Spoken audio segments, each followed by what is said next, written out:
આપણી સાથે વરિષ્ઠ પત્રકાર જગદીશભાઈ મહેતા જોડાયા છે. સર, ભારતના રાજકીય ઇતિહાસમાં આગામી 9 જૂન 2026નો દિવસ છે એક ઐતિહાસિક સીમાચિહ્ન તરીકે નોંધાવા જઈ રહ્યો છે. પ્રધાનમંત્રી નરેન્દ્ર મોદી છે એક એવો રેકોર્ડ પોતાના નામે કરવા જઈ રહ્યા છે જે અત્યાર સુધી દેશના પ્રથમ વડાપ્રધાન પંડિત જવાહરલાલ નહેરુના નામે હતો. સૌથી વધુ સમય સુધી, લાંબા સમય સુધી લોકશાહી ઢબે ચૂંટાયેલા વડાપ્રધાન તરીકે એક નવો વિક્રમ છે તે સ્થાપિત કરશે. તો જગદીશ સર, આ રેકોર્ડ કેટલો ખાસ છે અને તેનું રાજકીય મહત્વ વિશે શું વાત કરશો આપ? જો બેન, રેકોર્ડ મોટા ભાગે તૂટવા માટે જ બનતા હોય છે. હા હા. અને રેકોર્ડ ઇન્ડિવિજ્યુઅલ કેસમાં મહત્વના છે કે વ્યાપક હિતમાં, ઈ બહુ મેટર કરતી હોય છે બાબત. આપે જે પ્રશ્ન પૂછો, નહેરુ અને નરેન્દ્ર મોદી, પંડિત જવાહરલાલ નહેરુ. જી જી. પંડિત જવાહરલાલ નહેરુએ આમ રેકોર્ડ અત્યારે 10મી તારીખે નરેન્દ્ર મોદી વડાપ્રધાન એટલે પંડિત નહેરુનો રેકોર્ડ તોડવાના, પણ એમાં થોડુંક ટેકનિકલ એરર છે જો સમજે તો.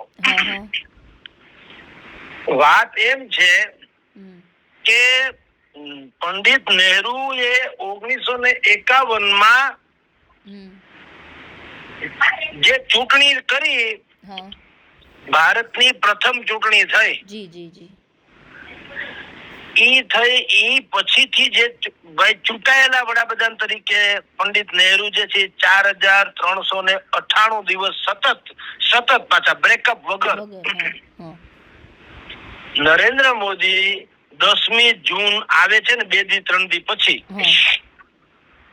ત્યારે એ 4398 ને બદલે 99 કરશે, એટલે કે ભાઈ પંડિત જવાહરલાલ નહેરુ નો રેકોર્ડ તોડશે.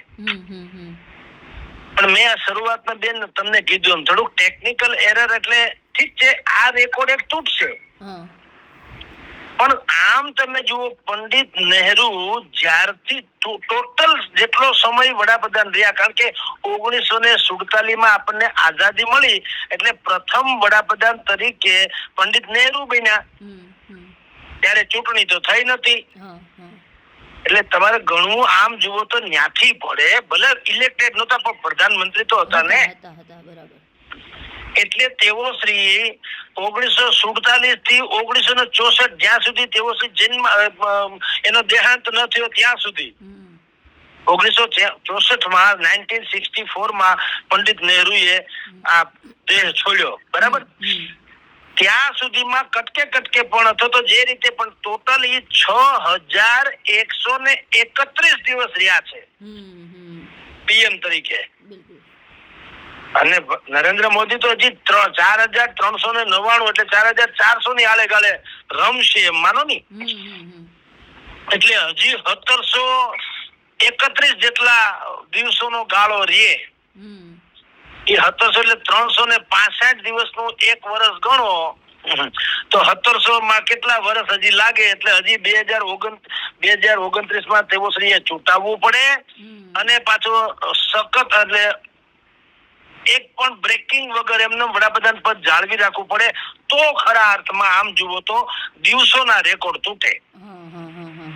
પણ આ તો બધી આંકડાબાજી થઈ. આ બંને મહાનુભાવ પંડિત નહેરુ અને નરેન્દ્ર મોદી, એને આ કઈ ફિગર થી મતલબ ન રાખવો જોઈએ, તો એ રીતે તુલના ન થઈ શકે, કારણ કે આંકડો બહુ એમ મેટર નથી કરતો.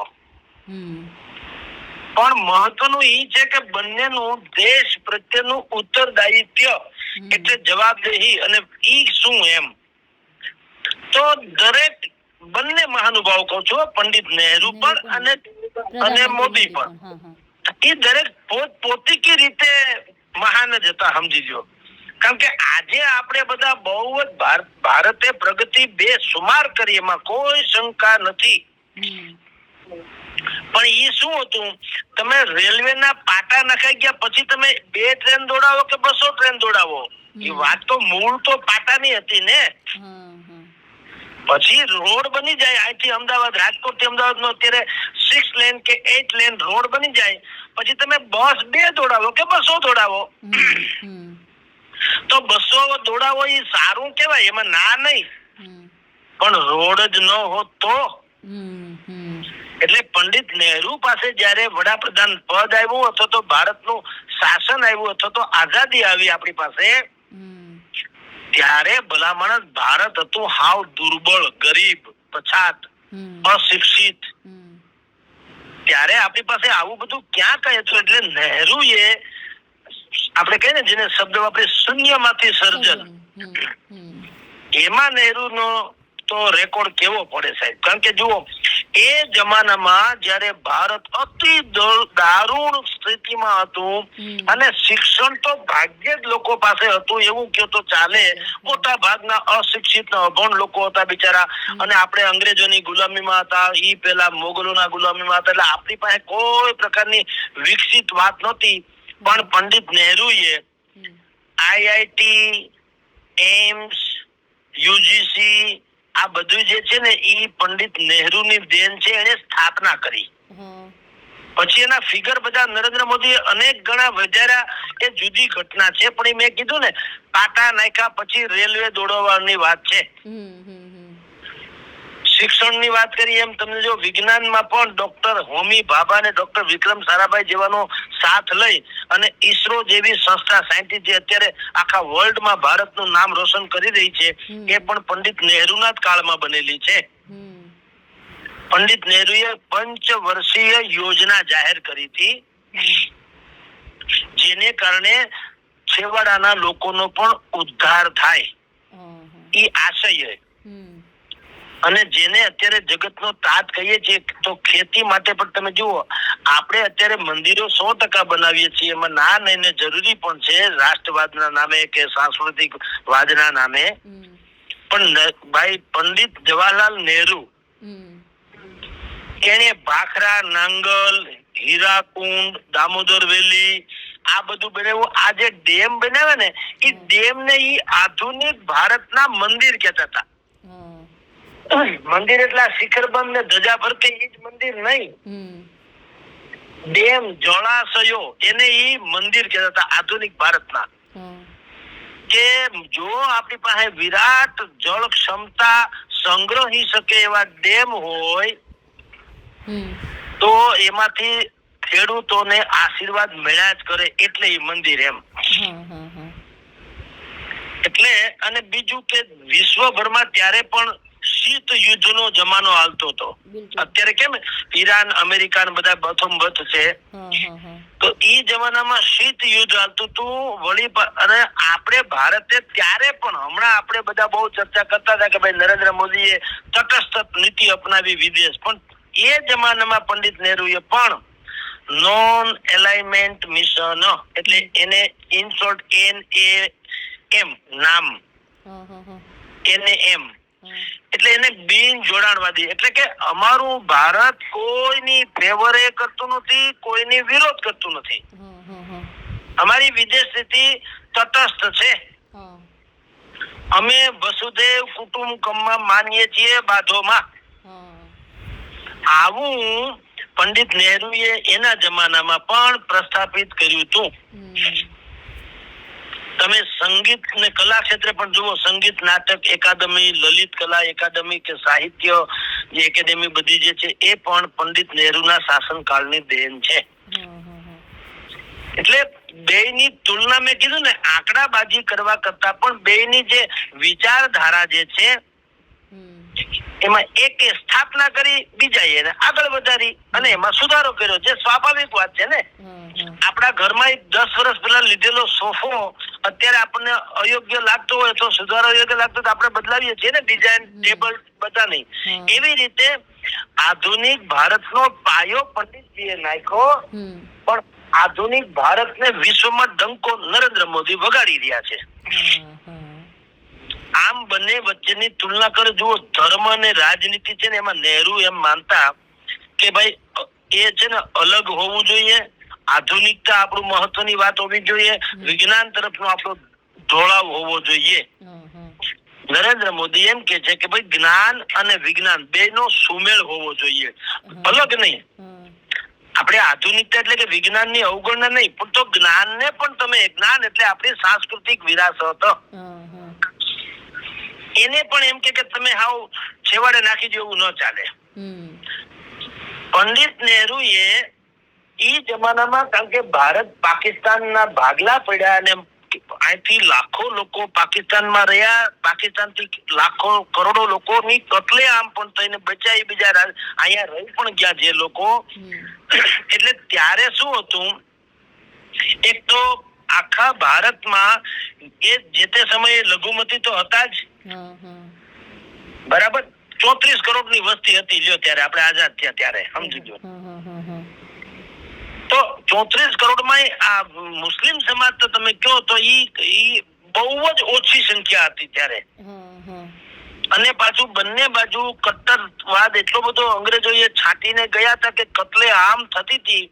એટલે ખાસ કરીને મુસ્લિમ સમાજને ભયમાંથી બહાર લાવવા અને એક સમાન નાગરિકત્વનો અહેસાસ થાય એટલા માટે એણે કેટલીક એવી યોજનાઓ જે છે એ મુસ્લિમો તરફી જેને ગણાવે છે બીજા બધા લોકો, પણ એવી યોજનાઓ અમલમાં મૂકી અને ભારતના જે હિન્દુ બહુસંખ્ય હતા એના માટે હિન્દુ કોડ દાખલ કર્યો. હિન્દુ કોડ એટલે લગ્ન ઇત્યાદિનો, લગ્નથી માંડી અને બાકી બધી તમારી એમ કે ભાઈ વારસાઈ હક છે, એમાં દીકરીને મળે કે નહીં, ફલાણા સાહેબ વગેરે વગેરે. હવે ત્યાંથી થોડું ટર્ન થયું, આખી રાજનીતિ થોડીક બદલાણી. કારણ કે જે અત્યારે નરેન્દ્ર મોદી વગેરે જે છે એની પૂર્વાશ્રમમાં હતા જનસંઘ, અને એના પૂર્વાશ્રમમાં એ પછી RSS ને જનસંઘ, એ જે સંસ્થાઓ હતી જે કટ્ટર હિન્દુવાદી હતી, એને એમ થયું કે જવાહરલાલ નહેરુએ હિન્દુ મેરેજ એક્ટ થી માંડીને અમુક પ્રકારના હિન્દુ કોડ એટલે કે બિલ જે લઈ આવ્યા એ કાયદેસર મુસ્લિમોને ખુશ કરવા લઈ આવ્યા અને હિન્દુઓને નારાજ કર્યા. બસ આ જ મુદ્દાથી પંડિત નહેરુની એક વૈશ્વિક પ્રતિભા હતી એને થોડી ઝાંખપ કરવાની કોશિશ શરૂ થઈ, જેમાં મહદઅંશે તેઓ સફળ થયા. કારણ કે આ લોકોએ એટલે કે RSS થી માંડીને ભાજપ વાળાથી માંડીને જે તે સમયના જંગ વાળાએ કીધું, જનસંઘ વાળાએ, કે ભાઈ તમે લઘુમતીઓ માટે વિશેષ રક્ષણ ફાળવી રહ્યા છો, જે ખરેખર નહીં, તમે એને આગળ લાવવાનો વાંધો નહીં, પણ અમને પાછળ ધકેલીને નહીં, એમ એવી દલીલ હતી, જે પ્રમાણમાં દલીલ એ ખોટી નહોતી. જો વંચિતો જરૂરિયાતમંદ હોય એને મદદ કરવી એ તો અમસ્તો માનવ ધર્મ પણ ઈ છે, એમાં કોઈ સરકારનો એજન્ડાની વાત જ નથી. આપણે જુઓ બજારમાં બેન જાતા આવતા હોઈએ, કોઈ એવો જરૂરિયાતમંદ માણસ મળે તો આપણે પણ ખીચામાંથી જે 5-50 રૂપિયા હોય આપી દઈએ, કોઈ પડ્યો આંકડો હોય તો આપણે ઉભા કરીએ, કોકને કોઈ કઈ ને કઈ બહુ વાગી ગયું હોય તો આપણે આપણા વાહનમાં બેહાડીને હોસ્પિટલ પહોંચવાની કોશિશ કરીએ. આપણે સરકારની રાહ નથી જોતા, કારણ કે આપણા સંસ્કાર જે છે એ આપણને એમ સૂચવે છે કે આવું કરવું જોઈએ. પણ જે એક એવી જ વાત જે લઘુમતીઓ માટે કરવામાં આવી એમાં જરાક વધારે પડતો ઢોળાવ દેખાણો, એટલે આપણા જે કહેવાય ભારતીય જનતા પાર્ટી કહો કે હિન્દુ વિચારધારા વાળા, એને એમ લાગ્યું કે આને જરાક એક સ્પેશિયલ દરજ્જો હોય એમ વિશેષ સંરક્ષણ આપી રહ્યા છો. એટલે નહેરુ જે છે એ ધર્મ અને રાજનીતિને અલગ માનવાનું કહેતા હતા, આધુનિકતા તરફ એનો ઝુકાવ હતો, વિજ્ઞાન તરફ એ આગળ વધવાની વાત કરતા હતા, લઘુમતીઓને વિશેષ સવલત આપતા હતા, અને ઇતિહાસ પ્રત્યેનો પણ એનો દ્રષ્ટિકોણ એવો હતો કે ભાઈ તમે ભવિષ્ય તરફ જુઓ, ભૂતકાળ ને બધું છોડો, અને વિવિધતામાં એકતા ઈ એમ માનતા હતા કે ભાઈ આ જે છે ને બધા આપણે અહીંયા તો, કારણ કે 18 વરણ, જેમ આપણે અહીં ગામડામાં કહીએ 18 વરણ, એમ આપણે ભારત તો એવો દેશ છે અનેક પ્રકારની જાતિ, જ્ઞાતિ, ધર્મ ઇત્યાદિ, પણ છતાંય આપણે આ મેઘ ધનુષના રંગની જેમ આપણે બધા સાથે હળી મળીને રહીએ એમ. નરેન્દ્ર મોદી જરા જુદી માન્યતા વાળા છે કે ધર્મ અને રાજનીતિ અલગ ઠીક છે, પણ જ્ઞાન અને વિજ્ઞાનના સુમેળ સાથેની એમ. હાવ ધર્મ ને રાજકારણ ને અલગ એવું નહીં. રાજનીતિ છે એમાં ધર્મનું હોવું જરૂરી છે. એને એમ કીધું ધર્મ સત્તા તો રાજ સત્તા કરતા અમસ્થી મહાન છે. આપણા પરંપરાગત શાસ્ત્રોમાં લેખાતા ઋષિ મુનિનું સ્થાન રાજા કરતા ઉપર રાખવામાં આવતું હતું. પછી લઘુમતીઓને વિશેષ રક્ષણની વાત જે પંડિત નહેરુના વખતથી હાલી આવે છે, નરેન્દ્ર મોદીએ એનાથી આડા ફાટ્યા અથવા તો અલગ વિચાર રજૂ કર્યો કે ભાઈ સબકા સાથ સબકા વિકાસ, સબકા પ્રયાસ और सबका વિશ્વાસ. એને કીધું ભાઈ બધાના એમ કરો, એમ નહીં કે ફલાણો કે ઢીકણો, એમ કોઈ જ્ઞાતિ જાતિ નહીં, જેને મદદની જરૂર હોય એને મદદ મળવી જોઈએ. પછી પંડિત નહેરુ ઇતિહાસને એમ માનતા હતા કે અમુક પ્રાચીન ઇતિહાસ તે બધું ઠીક છે, આપણે ભવિષ્ય તરફ જોઈએ એમ. એટલે કે એને સોમનાથ મંદિરનો જીર્ણોદ્ધાર થાય એમાં બહુ રસ નહોતો. એની ઈચ્છા હતી કે એના કરતા કોઈક આઈઆઈટીસ કે એમ કે એમ્સ કે એવું કઈ બને વગેરે, એમાં એનો વધુ રસ હતો એમ. નરેન્દ્ર મોદી એમ કે છે કે એ બધી ઐતિહાસિક ભૂલો હતી કોંગ્રેસની, કે જેને આપણી સાંસ્કૃતિક વિરાસતને વિસારી દીધી. એટલે નરેન્દ્ર મોદીએ આખો નવો જ, આપણે બધા જાણીએ છીએ, અયોધ્યામાં રામ મંદિર, કાશી વિશ્વનાથ કોરિડોર, ઉજ્જૈનમાં મહાકાલનો લોક બનાવ્યો, કેદારનાથમાં સુવિધા વધારી, સોમનાથમાં, પાવાગઢમાં તમે જુઓ તો ગિરનારમાં રોપવે, ચોટીલામાં એ રોપવેની વાતો ચાલે છે. તો એને આપણા તમામ દેવાલયો અને આસ્થા સ્થાનકો આ બધાનો જીર્ણોદ્ધાર કર્યો નરેન્દ્ર મોદીએ. કે ભાઈ તમે સાંસ્કૃતિક એકતા પણ હોવી જોઈએ, સાંસ્કૃતિક વિરાસતની પણ વાત હોવી જોઈએ વિજ્ઞાનના માધ્યમ થકી. જેમ કે રોપવે થાય તો ગિરનારની ગરિમા કઈ ઝંખવાતી નથી, પણ જે વૃદ્ધ છે, બીમાર છે, બાળક છે, અશક્ત છે, એ લોકોને ધારો કે પાવાગઢ સુધી જવું છે તો કમસે કમ રોપવે છે તો જઈ તો શકે. એટલે આ બંને વચ્ચે ફેર, બંને તમારી જાણ ખાતર પોતપોતાની સમયકાળ પ્રમાણે મહાન હતા અને છે. બંને વૈજ્ઞાનિક અભિગમ ધરાવે છે. તફાવત એટલો છે કે નરેન્દ્ર મોદીનો અભિગમ જે છે એ વિજ્ઞાન સાથે જ્ઞાનને પણ જોડે છે, જે જ્ઞાન એટલે વારસો, વિરાસત, સંસ્કૃતિ. એટલે પંડિત નહેરુની છાપ જે છે એ બિલકુલ ફોરવર્ડ હતા. એટલે એને આ ધર્મ બરમ ને એમાં ઓછો રસ હતો. આ બંને વચ્ચે તફાવત છે. ઈ મારી દ્રષ્ટિએ તો મહાન છે. આંકડાબાજી તો ઠીક છે, કેટલા સમય કે કેટલો ફલાણો એ જુદી ઘટના છે. અને હવે એનાથી એક આગળની વાત કહું બેન આપને, બંનેના કરિશ્માઈ ચહેરા અથવા તો વ્યક્તિત્વમાં કેટલો ફેર છે, એમાં કદાચ બે ડગલા નરેન્દ્ર મોદી આગળ છે એમ કહીએ તો ખોટું નહીં. શું કામ? પંડિત નહેરુના વખતમાં એક વાત એવી, એક તો ભલે દેશ આખો ગરીબ ને પછાત ને એવું તો હતું જ, ઇન્ફોર્મેશન ટેકનોલોજીનો યુગ નહોતો. હું ને તમે કોક દિવસ ભાગ્ય ક્યાંક સભા હોય તો આ લોકોના દર્શન કરી શકતા, કારણ કે સ્વાભાવિક જ છે, બધા ખાલી છાપાઓમાં વાંચીએ કે રેડિયોમાં સાંભળીએ, ઇન્દિરા ગાંધીનું પ્રવચન હોય, પંડિત નહેરુનું હોય, યા તો રેડિયોમાં તમે એનું પ્રવચન સાંભળી શકો, અથવા તો ક્યારેક ન કરે નારાયણ અને ક્યાંક જાહેર સભા યોજવાની થાય સૌરાષ્ટ્ર ગુજરાતમાં તો બધા સ્વાભાવિક જ એના દર્શન, કે ભાઈ કેવા દેખાતા હશે ઇન્દિરા ગાંધી, કેવા હશે પંડિત નહેરુ, એ જોવા માટે તેને ગરીબ ને ઉત્સુક જનતા ભેગી થતી. અને હવે એની સામે તમે નરેન્દ્ર મોદી જુઓ, એક તો અત્યારે ઇન્ફોર્મેશન ટેકનોલોજીનો યુગ છે, મીડિયા પાવરફુલ, ડિજિટલ મીડિયા તો એનાથી પણ વધુ પાવરફુલ.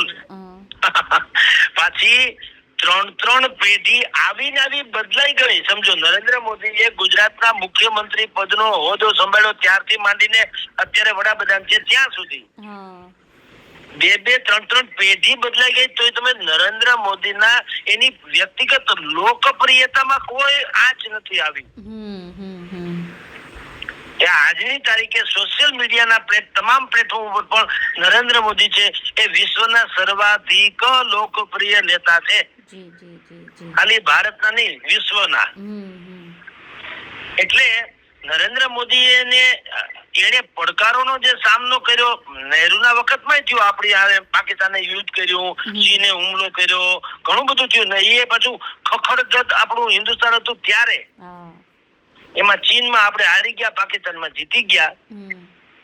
પણ ઈ પડકારની જેમ હવે આપણે તમે જુઓ કેવા કેવા નવા પડકારો, યુદ્ધનું તો ચાલે જ છે. પેલા યુક્રેન રશિયા ચાલતું હતું, પછી અત્યારે ઈરાન ને અમેરિકા ચાલે છે. એ વૈશ્વિક યુદ્ધ ને એ બધું તો છે જ, પણ કોવિડ જેવી મહામારી પણ આવી. એમાંય ભારત એટલે હિન્દુસ્તાને એક તો ઈ પડકાર ઝીલી લીધો, ઉપરાંત એક વેક્સિન બનાવી, વેક્સિન અને વિશ્વના અનેક દેશોને એ વેક્સિન આપીને આ કોવિડની મહામારીમાંથી બહાર કાઢ્યા. પછી ઉદ્યોગ સાહસિકતા જે છે, હવે ભાઈ પંડિત નહેરુના વખતમાં સ્ટીલના મોટા કારખાના ને પણ ટાટા બિરલા એવા જેવા 2-5 ગણા ગાંઠા લોકો હતા, એને રાખીને જમશેદજી ટાટા, અત્યારે જે ટાટાના ચેરમેન બધા ટાટા ગ્રુપ છે એના મૂળ સ્થાપક, તો એ બધાને લઈને જે તે સમયે એના લેવલ પ્રમાણે કર્યું હતું, એમાં કોઈ શંકા નથી, બધું સારું કરેલું. હવે નરેન્દ્ર મોદીએ શું કર્યું, એને એક તો ઉદ્યોગ સાહસિકતા, કેટલાકને લોન આપી, સ્ટાર્ટઅપ થી માંડીને નથી કેતા બધું, એ બધું આત્મનિર્ભર ને સ્ટાર્ટઅપ ને બધી લોન આપવાની વાત છે ને, એ બધું કરીને એક તો ઉદ્યોગ સાહસિકતા એટલે કે મને ને તમને એને પ્રોત્સાહિત કર્યા કે ભાઈ તમે ધંધો કરો નાનો મોટો, સરકાર તમને મદદ કરશે એમ. અને ડિજિટલાઇઝેશન જે કર્યું દેશનું, એ ઈથી મોટી એની ખૂબી કહેવાય.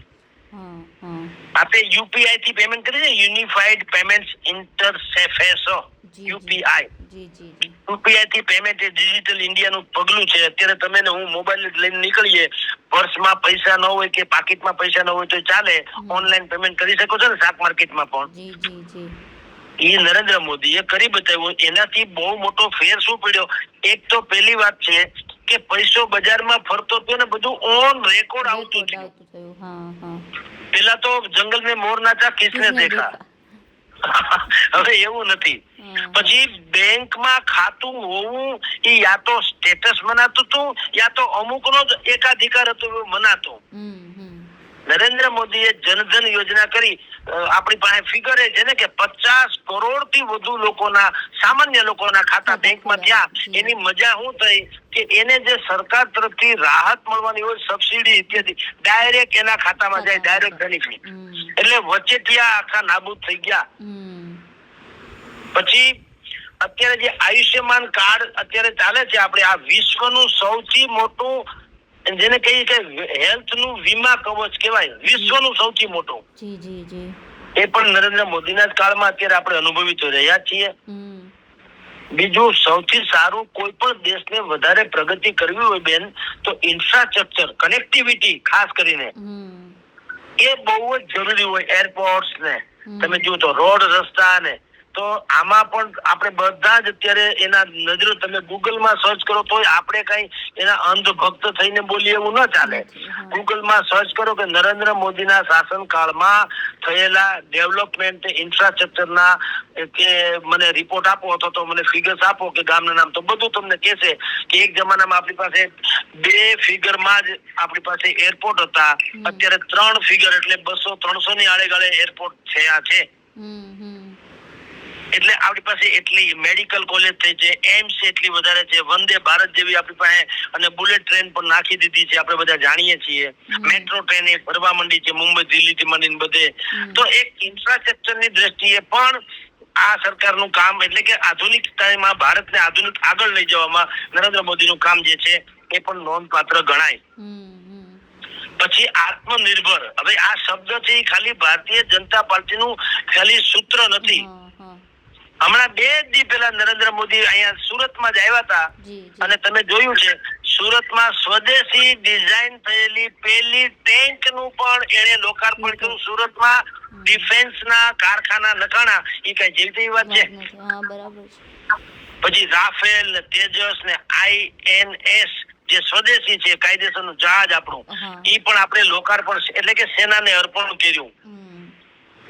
સ્વચ્છતા નામનો કાર્યક્રમ કર્યો, કરોડો શૌચાલયો બનાવવાની વાત કરીને, પ્રધાનમંત્રી આવાસ યોજના કરીને ગરીબોને કરોડો મકાનો આપ્યા, અને ઉજ્જવલા યોજના કરી છે. તો એ યોજના થકી જે ગરીબના ઘરે ઓલા ચૂલા હતા બળતણ વાળા, એને બદલે એને આ ગેસ, ભાઈ મારે વધારાનો હોય ને મેં પાઇપલાઇન થી ગેસ મેળવી લીધો હોય તો એને અપીલ કરી વડાપ્રધાને, જેમ પંડિત એક જમાનામાં લાલ બહાદુર શાસ્ત્રીએ અપીલ કરી હતી અમેરિકાના દબાણમાં નહીં આવવા, દેશવાસીઓને કીધેલું કે ભાઈ આપણે એક ટાઈમ જમજો, પણ અમેરિકા જો આપણને ચોખાની સપ્લાય બંધ કરી દે તો ભલે બંધ કરી દે, આપણે એને કઈ ઝૂકી જવાની જરૂર નથી. અને આપણું આ જે તે વખતનું આત્મગૌરવ વાળું ભારત જે હતું એને ઈ પ્રજાએ પણ એક ટાઈમ ખાવાનું મંજૂર કર્યું, પણ અમેરિકાની ગુલામી સહન કરી મંજૂર ન કરી.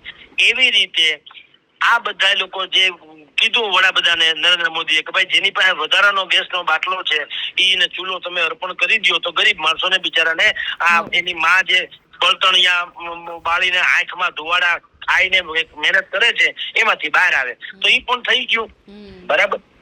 આમ તમે બધી રીતે બેન જુઓ, બેની તુલના કરો તો બંને પોતપોતાની રીતે પોતાના સમયકાળ પ્રમાણે ને પોતપોતાની પાસે જે કઈ અવેલેબિલિટી હતી, ઉપલબ્ધ હતી, ત્યારે હાથ વગા સાધનો હોય એવું થાય ને. નહેરુના વખતમાં ભારત પાસે કાચા સાધનો હતા, છતાં એને કહી શકાય કે ગરિમાપૂર્વક એવા અનેક સંસ્થાઓ ને એવા બધા કામ કર્યા કે જે ભારતને અત્યારે તેજ ગતિએ દોડવામાં બિલકુલ સહાયરૂપ છે, કારણ કે પાયો ઈ હતો. અને નરેન્દ્ર મોદીએ પણ પછી કઈ પાછું વળીને જોયું નહીં, એને પણ કામ કરી બતાવ્યું. ને કેટલીક જગ્યાએ જ્યાં જે તે સમયે સરકારો ટૂંકી પડી હોય તો આ નરેન્દ્ર મોદી એમાંથી પોતાના સમય પ્રમાણે સુધારો કર્યો. એ તો તમે ને હું આપણે ઘરમાં પણ આ 10 વર્ષ પહેલાનું મારું ઘર જુઓ ને અત્યારનું જુઓ, કાંઈક તો બદલાણું હોય ને. બિલકુલ બિલકુલ. પણ કોઈ ઓછા નહીં, કોઈ વધુ નહીં. નહેરુ એમ કે એના કરતા મોદી ચડ્યા હતા, મોદી કરતા નહેરુ ચડ્યા હતા, એમ નહીં.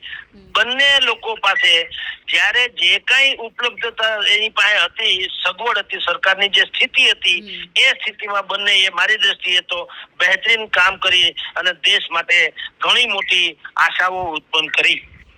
બિલકુલ બિલકુલ બિલકુલ. એટલે આવતી 10મી તારીખે નરેન્દ્ર મોદી ભલે નહેરુનો રેકોર્ડ તોડવાના દિવસનો કે ભાઈ ચૂંટાયેલા વડાપ્રધાન તરીકે નહેરુ એમ કે 4398 દિવસ રહ્યા હતા, મારે 99, એટલે આપણે જેમ તેંડુલકરનો રેકોર્ડ તોડે અને કોહલીનો રેકોર્ડ તોડે ને એવું બધું જે હોય છે, એવી રીતે ઈ રેકોર્ડ ઠીક છે. પણ મારી દ્રષ્ટિએ આપણે માનીએ કે નરેન્દ્ર મોદી જે તે દિવસે 10મી તારીખે એનો જે ઉત્સવ કરે ત્યારે હું એમ માનું કે રેકોર્ડ તોડવાની સાથે એક એવો રેકોર્ડ એ પ્રસ્થાપિત કરે કે ભાઈ પંડિત નહેરુએ પણ એને પણ અવગણવા જેવા નથી. એમ એને એના લેવલ પ્રમાણે જે તે સમયે હતું બહેતરીન કામ કર્યું હતું, અમે એને આગળ ધપાવીએ છીએ.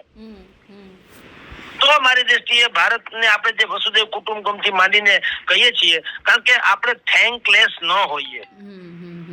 જેનાથી જે બનતું હોય એ સ્વાભાવિક દરેકે પોતપોતાની રીતે કર્યું જ હોય છે. નરેન્દ્ર મોદી જરા વધુ કર્યું. ઓલા એક હરીન્દ્ર દવેની શાયદ એક પંક્તિ હતી કે અમે નીકળ્યા તા પ્રેમ કરવા, તમે વધુ ગમી ગયા.